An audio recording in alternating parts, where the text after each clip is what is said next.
हमारे मोदी जी चकमा देने में बहुत माहिर हैं, और वो भी देश हित में चकमा देते हैं। बचपन से चकमा देते आ रहे हैं, लेकिन वो चकमा अगर देश हित में हो तो कितनी कमाल की बात है।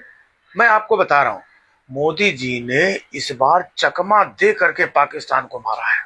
हाँ, ऐसा चकमा दिया कि पाकिस्तान को समझ में नहीं आया। अब देखो, पूरा हम डिटेल में बता रहे हैं चकमा कैसे कैसे दिया। अब देखो, जब पहलगाम की घटना हुई तो मोदी जी थे उधर सऊदी अरब में कहीं पर, तुरंत वहां से भागे।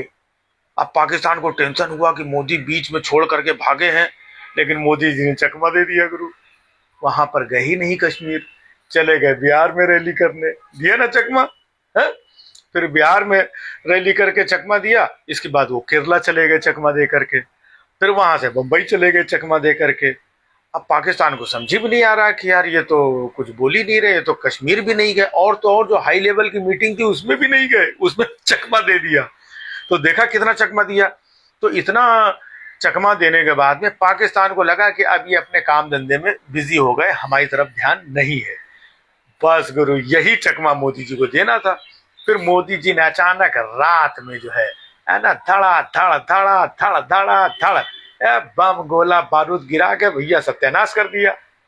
अब जब तक मतलब पाकिस्तान को कुछ समझ में आवे कि कुछ उल्टा पुल्टा वो हिंदुस्तान की तरफ करे, तब तक मोदी जी ने फिर एक और चकमा दे दिया।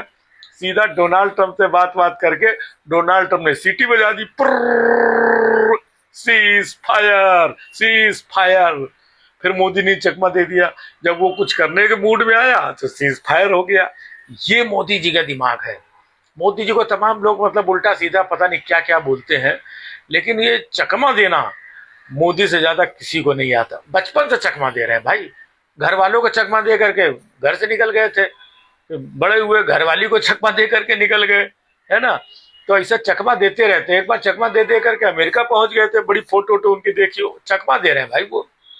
उसके बाद में फिर प्रधानमंत्री बने, फिर गुरु चकमा देना शुरू कर दिया। कहने लगे, भाई और बहनों, अगर आपने हमको जिता दिया तो 15 लाख रुपए आपके खाते में।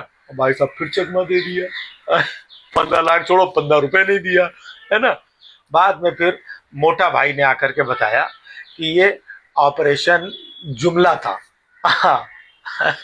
असल में ऑपरेशन चकमा था वो, लेकिन बता दिया कि ये जुमला था। तो मोदी जी ये जो चकमा देते हैं, ये देश हित में चकमा देते हैं। काला धन का बोला था, फिर क्या बोले थे, हम दाऊद को लेकर के, चकमा दे दिया, नहीं लाए। फिर बोले विजय माल्या को लाएंगे, चकमा दिया, नहीं लाए। नीरव मोदी को लाएंगे, चकमा देते रहे। तो मोदी जी चकमा देते हैं।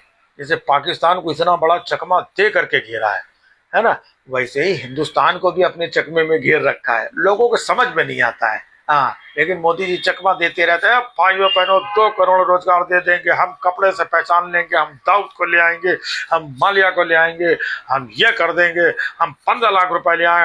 अब भाइयों बहनों, ऐसा नहीं होता है। अब पहले की सरकारें और ये वो, अब पहले जाकर के वो अमेरिका में रोते थे, अरे भाई जाना है तो पाकिस्तान में जाओ, वहां अमेरिका में जाके रोते हो, पता नहीं क्या सारी चीजें चकमा है। अब मेन चकमा उनका, वो कहते हैं ना, भाई और बहनों, मेरा क्या है, मैं तो फकीर आदमी हूँ, झोला उठा के चल दूंगा। अब भाई साहब 11 साल से हो गए और पूरे देश में लोग इंतजार कर रहे हैं कि कब झोला उठा के जाएंगे, कब झोला उठा के जाएंगे। देखना, एक दिन गुरु चकमा दे देंगे और झोला उठा करके निकल जाएंगे। हाँ, क्योंकि मोदी जी चकमा देने में माहिर है, और अपने चकमा के चक्रव्यूह में पूरे देश को, अमेरिका को, पाकिस्तान को, सबको लपेट के रखा। देश हित में चकमा देते हैं। हाँ, क्योंकि देश मतलब सर्वोपरि, मैं देश नहीं झुकने दूंगा, बोला था ना। हाँ, खुद झुक गए लेकिन देश नहीं झुकने दिया, चकमा दे दिया।